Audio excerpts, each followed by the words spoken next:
porque hay información que va a dejar la víbora chillando.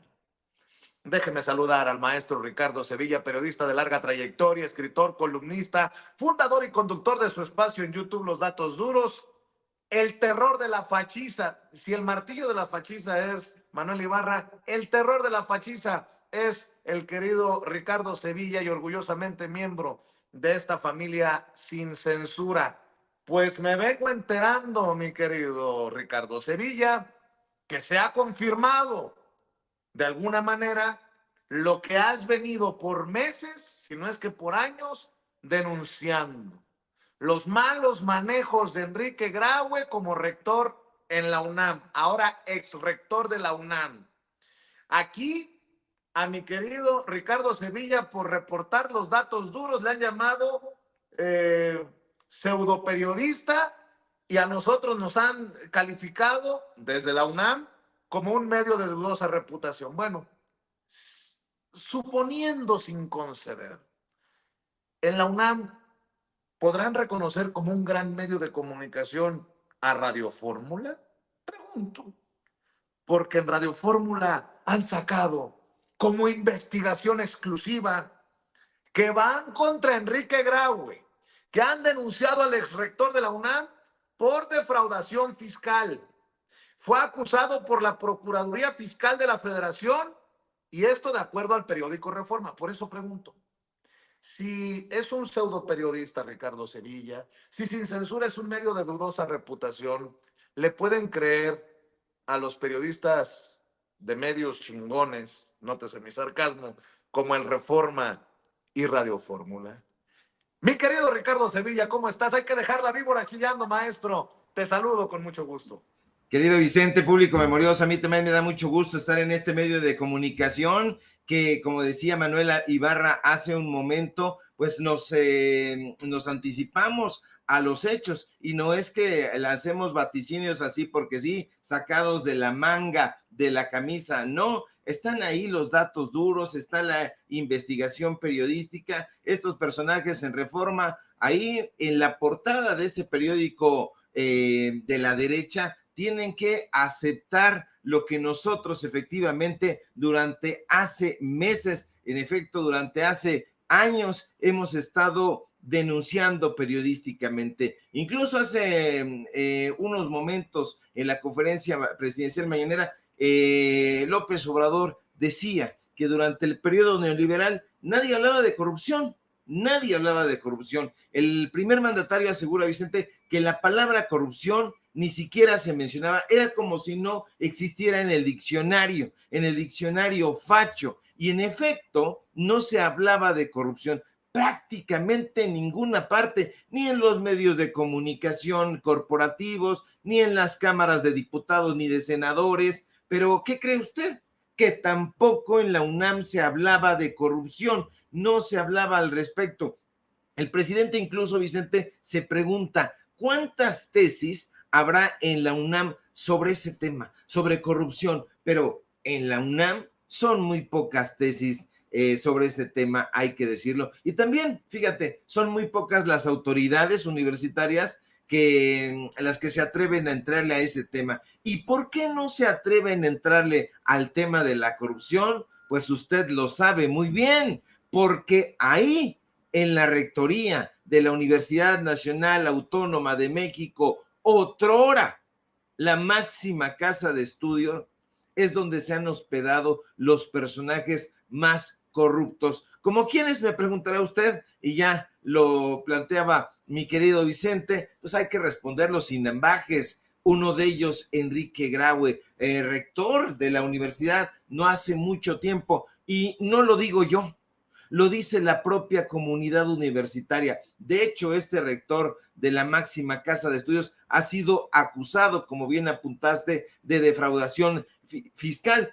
Este señor, que no es doctor ni tiene posgrado, y hace rato en redes sociales trataba de debatir ahí Pedro Salmerón, pues no es un doctor, pero él dice que insiste en esa parte, que es doctor porque así le dice la gente, a los médicos, y bueno, un tema que valdría muchísimo la pena debatir con Pedro Salmerón, no creo que quiera, porque yo planteaba entonces a los maestros albañiles, a los que se dedican a la construcción, les decimos maestros, pero resulta que los maestros no firman los grados académicos en una universidad. Esa es la pequeña diferencia y el rector de la UNAM sí lo hacía de esa forma. Bueno, pues la Procuraduría Fiscal de la Federación denuncia ante la FGR al exrector Enrique Graue por una supuesta defraudación fiscal de 308,135 pesos por conceptos de impuestos sobre la renta correspondiente a 2018. Fíjese nada más, esta es la primera vez en la historia de la UNAM, en toda la historia, que una fiscalía, en este caso la Fiscalía General de la República, llevará a cabo una investigación contra un rector de la UNAM, al menos por un delito de naturaleza económica. El organismo, que pertenece, hay que decirlo, a la Secretaría de Hacienda y Crédito Público, presenta esta querella que dice es de 2018. A nosotros, francamente, Vicente, se nos hace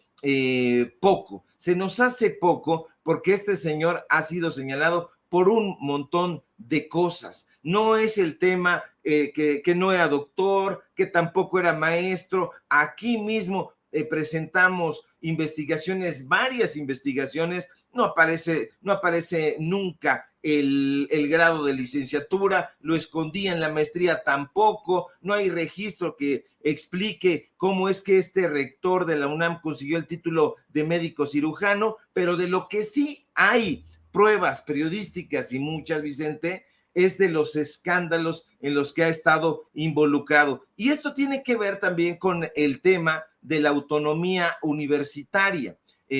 No sé si quieras que le entremos ahí también. A mí me gustaría, porque tiene que ver con la autonomía. Usted dele con todo, maestro. Bueno, pues ahora sí que, como dice el dicho, grábeme, don David. Y fíjese, el día de ayer, Inés Parra, legisladora fuerte, polémica, legisladora indígena de Morena, recibió por parte de estudiantes y académicos de la UNAM, de parte de los propios, la propia comunidad universitaria, y eso es muy interesante porque no se trata de los asesores parlamentarios, se trata de los propios académicos, de los propios estudiantes, de la propia comunidad universitaria. Va y le entrega a Inés Parra una iniciativa.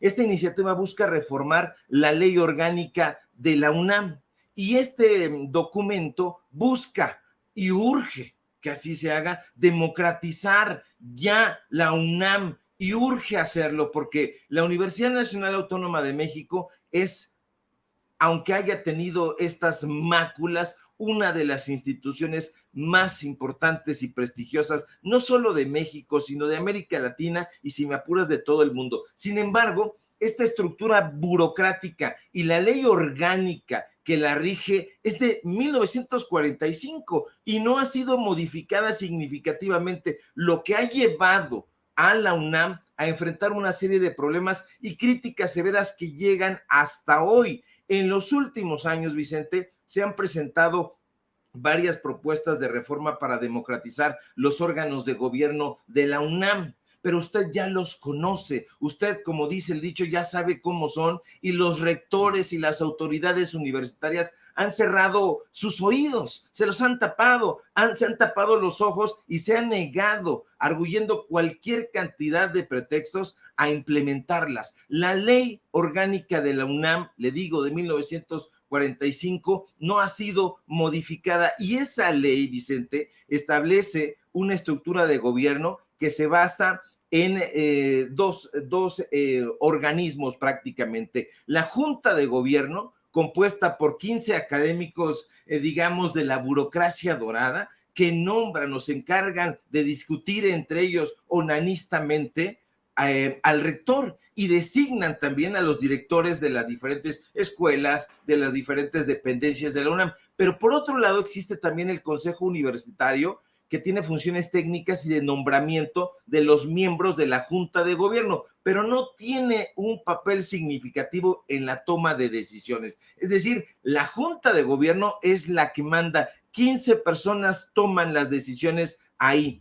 Entonces se les ha criticado y con justicia como una junta de notables, en el peor de los casos como la llamada casta dorada. Ahora, la estructura burocrática de la UNAM se basa, se cimenta en una tradición sumamente conservadora y por ende autoritaria que se remonta, hay que recordarlo porque parece que los historiadores no tienen buena memoria, pero se remonta a la Real y Pontificia Universidad, que fue clausurada precisamente con la independencia de México. Esa tradición, Vicente, se refleja en la autonomía institucional que se le otorgó a la UNAM en 1929. Ahí fue cuando se convirtió en lo que posteriormente sería el acabose. ¿Qué es eso? Que se autogobernara sin tener que responder a las autoridades ella solita. Sin embargo, esa autonomía, y hay que subrayarlo, no ha sido utilizada para democratizar los órganos de gobierno de la UNAM, sino para perpetuar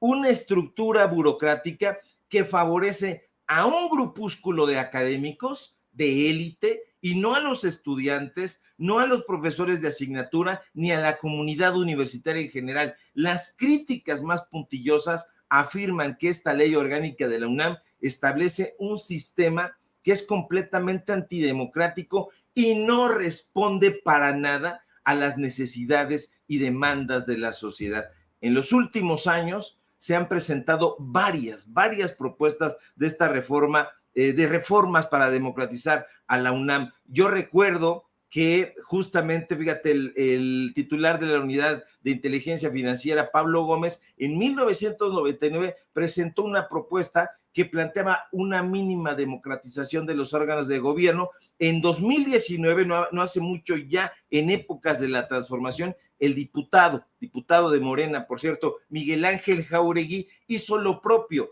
Recientemente, Armando Contreras, legislador de Morena, también presentó propuesta de reforma. No ha podido pasar. Entonces, ¿qué se necesita? Creación de un sistema de elecciones directas para que se pueda democráticamente y toda la comunidad universitaria elegir al rector, a los directores de las dependencias. No se puede, Vicente, vivir en la época previa a la independencia de este país con una universidad autónoma, es nacional, bueno, una universidad autónoma que vive del presupuesto de la federación y que se pasa por el arco del triunfo todas las medidas democráticas que están prácticamente inundando, envolviendo al país. ¿Cómo va a haber una nación democrática como está ocurriendo en el resto del país, pero la universidad se va a quedar ahí aislada, rezagada, y esto no se puede permitir? Ojalá que esto sí tenga un buen curso, ojalá que aterrice en la UNAM, y esto que está sucediendo con Enrique Graue también hay que celebrarlo, y hay que celebrarlo porque este personaje tiene una cola larga de cocodrilo que ha sido documentada con datos duros, con investigación especial y sin censura. Pues ojalá que algún día el responsable de aquel comunicado o de aquellos calificativos hacia tu persona de pseudo periodista, a nosotros de medios de dudosa reputación, tenga bien disculparse, aunque creo que estoy pidiéndole peras al olmo, mi querido Ricardo Sevilla. Pues no andabas tan perdido.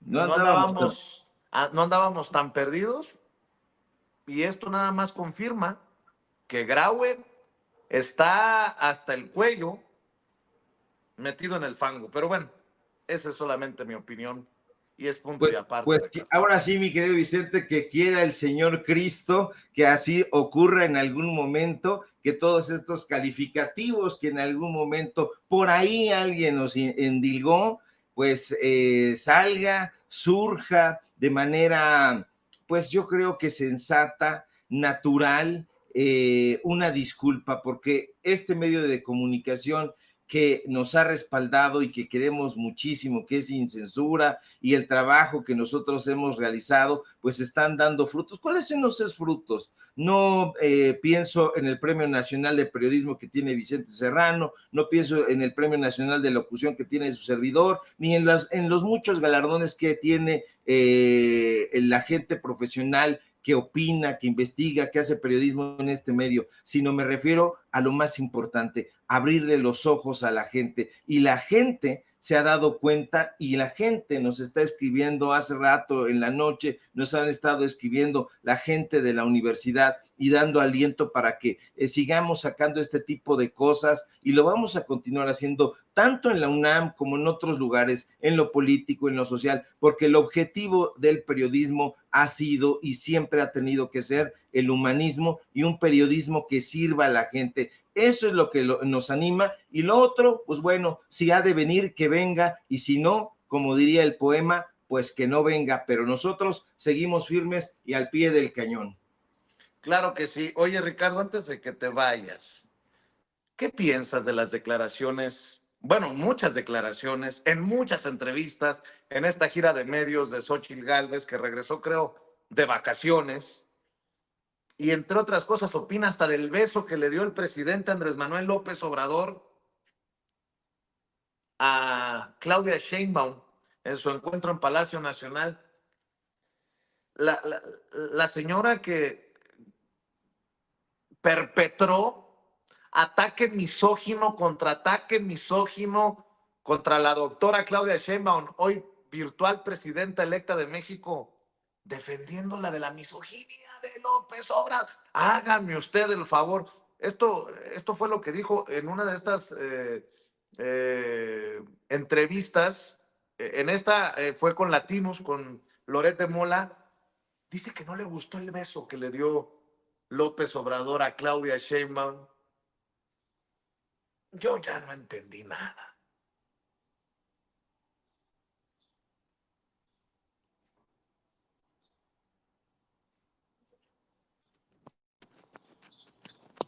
¿Cómo está viendo Xóchitl Gálvez los primeros 10 días de Claudia Sheinbaum desde que ganó la elección? Pues mira, yo entiendo que respeta y quiere mucho al presidente, pero se lo tiene que sacudir. Ella tiene que empezar a tomar sus decisiones, el presidente tiene que ser generoso. No me gustó ese beso. Ese beso que le plantó, no sé, o sea, ella es la presidenta electa y como él decía hay que respetar la investidura. ¿Pero qué se interpreta de ese beso?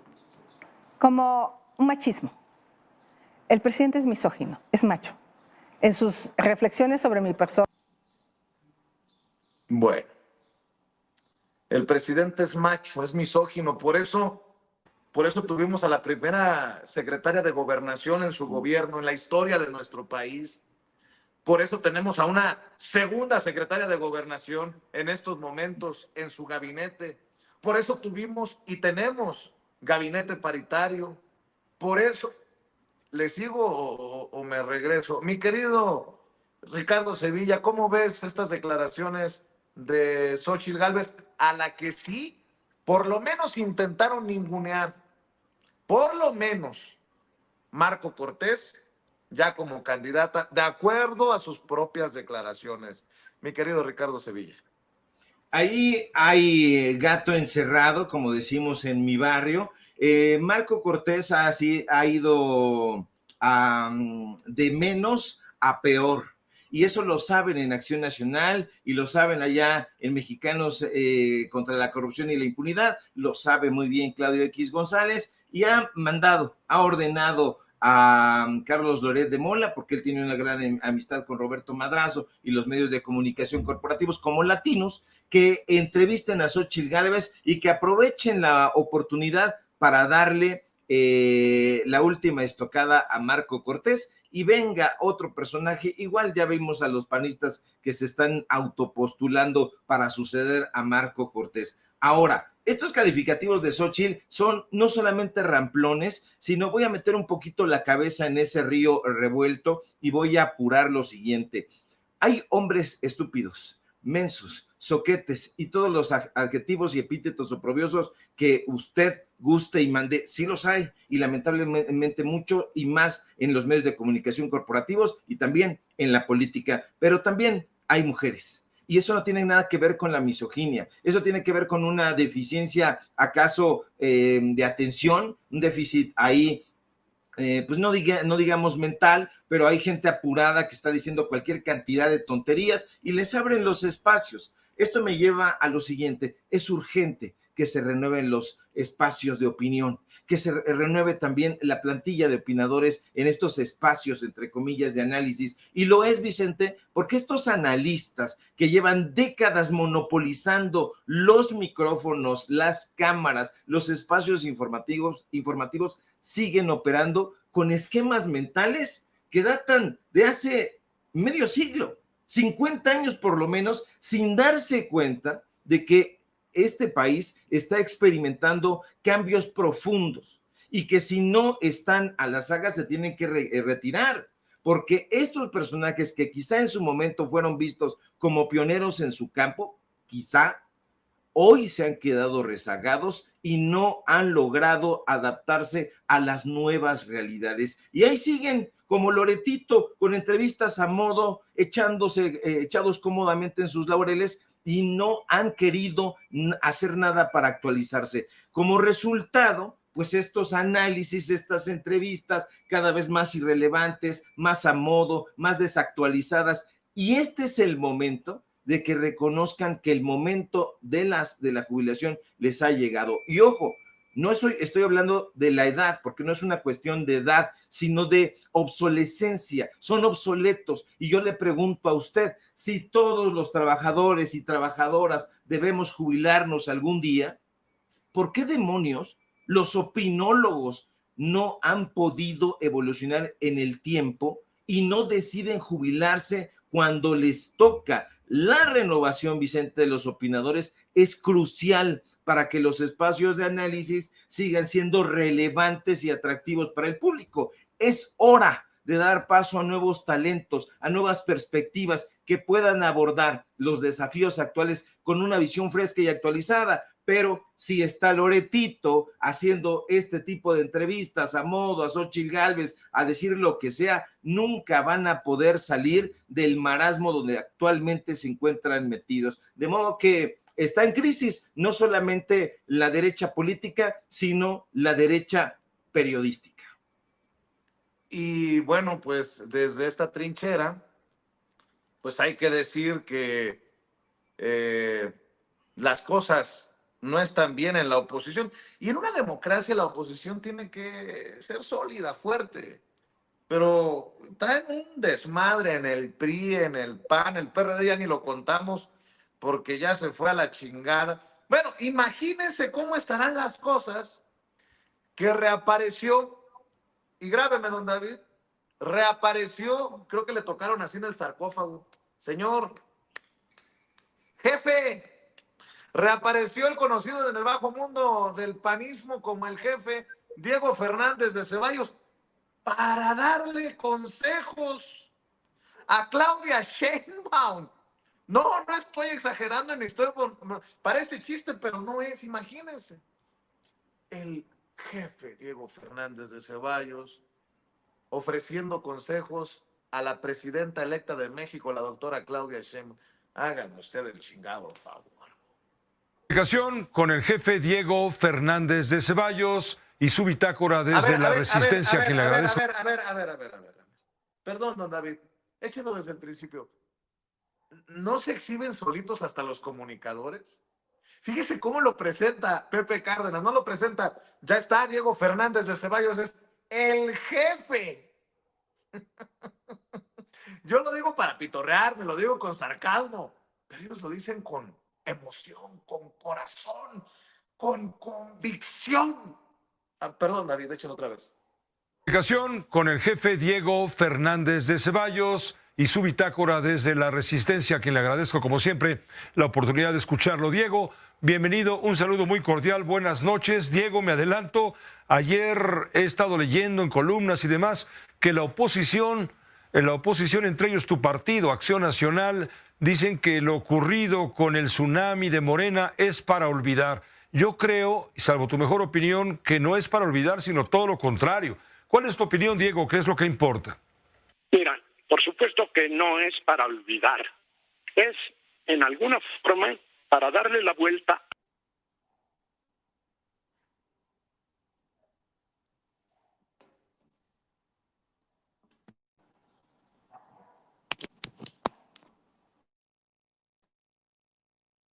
Loco de poder, la va a dejar sentada en un hormiguero. En efecto, hasta el día de hoy, la señora Sheinbaum es solo presidenta virtual.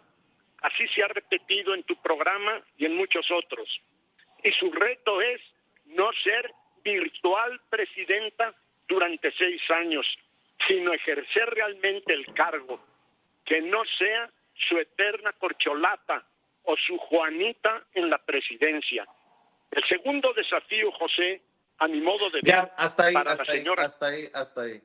Creo que tenía como 3 consejos Diego Fernández de Ceballos, pero yo creo que tú también ya percibiste la misoginia, ¿no?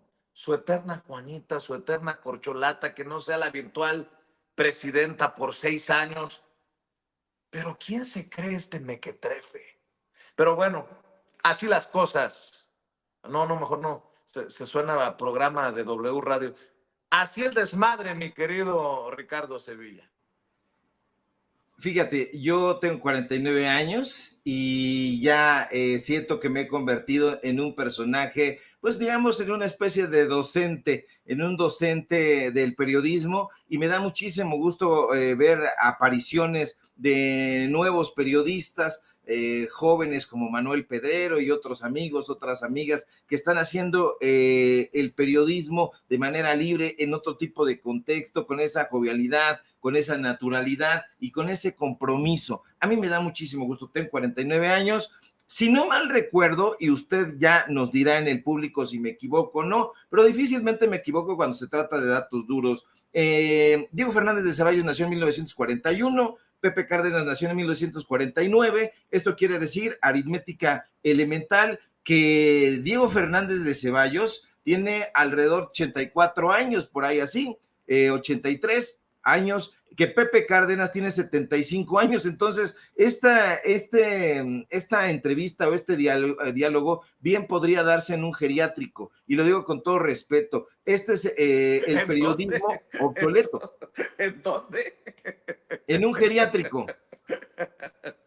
Ay, Oye, maestro. Tiene por eso te 75 odian. años este joven periodista de Pepe Cárdenas, 75 años, el otro señor tiene 83, y entonces, ¿dónde está el periodismo joven? Es que están hablando de renovación. Esto es un meme por sí mismo. El nuevo periodismo, Pepe Cárdenas, Ciro Gómez Leiva, o sea, personajes que están rasguñando los 80 años. Los nuevos políticos, Diego Fernández de Ceballos y otros longevos, el señor Santiago Krill, en fin, esto es una broma, es un meme, hay que ver las huestes de jóvenes políticos que hay en el partido Morena, y hay una diferencia abismal, hay ahí relevo generacional, como ha apuntado en muchas ocasiones el presidente López Obrador, pero también hay relevo periodístico, y observe usted la programación sin censura, observe las redes sociales, y se va a dar cuenta de que hay nuevas voces que se están impulsando desde los medios de comunicación independientes. No estoy hablando de los jóvenes periodistas que están en otros medios de comunicación,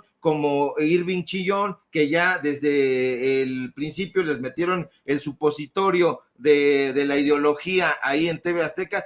Dije supositorio, quise decir la vacuna, la inyección, pero me equivoco a veces y se me va un poquito la lengua, pero esa es la realidad, Vicente. Son un meme, no se quieren jubilar, no se quieren pensionar, y mientras sigan en eso, no va a haber posibilidad alguna de que pues le ofrezcan a su audiencia cada vez menor. Mira, también está lleno de jóvenes, Alarraqui también es un chaval, en fin, pues Bueno, no. es que lo que los acartona, pues los hace viejos, son los espacios que han construido. Mira, aquí gozamos de la bendición la honra, el orgullo de tener a grandes maestros del periodismo como eso, como maestros, mi querido Ricardo Sevilla, pero que ellos mismos han dicho que hay que renovarse para entrarle a esta nueva dinámica. Digo, en un rato platico con Paco Cruz, 47 años en el periodismo, Pepe Reveles, más de 50 años en el periodismo, mi carnalito Jaime Hernández, pues tú los conoces a todos, pero no, ¿cómo decirlo? No le apuestan a eso que está moribundo, a lo viejo del periodismo, ni de la política. Así que, mi querido Ricardo Sevilla, nada más para aclarar, hay niveles y no somos iguales. Por supuesto que sí, yo no solamente conozco a Paco Cruz y a Jaime Hernández y a Pepe Reveles, sino que además me siento una especie de prosélito ya encanecido, bueno, encanecido de las sienes, porque todavía por ahí surgen algunos pelillos, algunos cabellos ya canosos. Entonces yo veo a grandes maestros que están participando. Aquí hay varias generaciones de periodistas, de analistas, de muchísima trayectoria, y hay que respetarlos, hay que ver su trabajo tal como lo han venido haciendo, con muchísima congruencia, con muchísimo compromiso, pero estamos hablando de niveles. Jaime Hernández ha dado clases a generaciones de periodistas en temas de relaciones internacionales, en periodismo como corresponsal en otros países. El maestro Paco Cruz y Pepe Reveles pues, han hecho periodismo de investigación, cuando no se hacía periodismo de investigación y solamente había micrófonos bien pagados por las empresas, estas empresas que ya no vale la pena mencionar. Y entonces, cuando nosotros hemos tenido esa clase de maestros, el compromiso que sentimos es llevar a cabo de la mejor manera el ejercicio periodístico. Y nosotros quisiéramos también aportar a las generaciones que vienen, aportar a los jóvenes periodistas esta visión, este compromiso, este amor, este cariño por el periodismo que tenemos, y ojalá se dé, porque allá ya no le están apostando al periodismo desde hace muchísimo tiempo, tanto que sus líderes de opinión son así con artículo, el Chumel, el tumbaburros, el borracho, lotería, pues, o sea, todo una lotería de personajes que han allanado con sus pisadas mediocres el periodismo, o que lo intentan allanar. En ese sentido, nosotros nos sentimos completamente distintos. No hay comparación, no lo digo por mí, lo digo por los maestros que ya hemos mencionado. Hay un compromiso y una manera de hacer periodismo completamente distinta a como ellos están tratando de engatusar a la audiencia.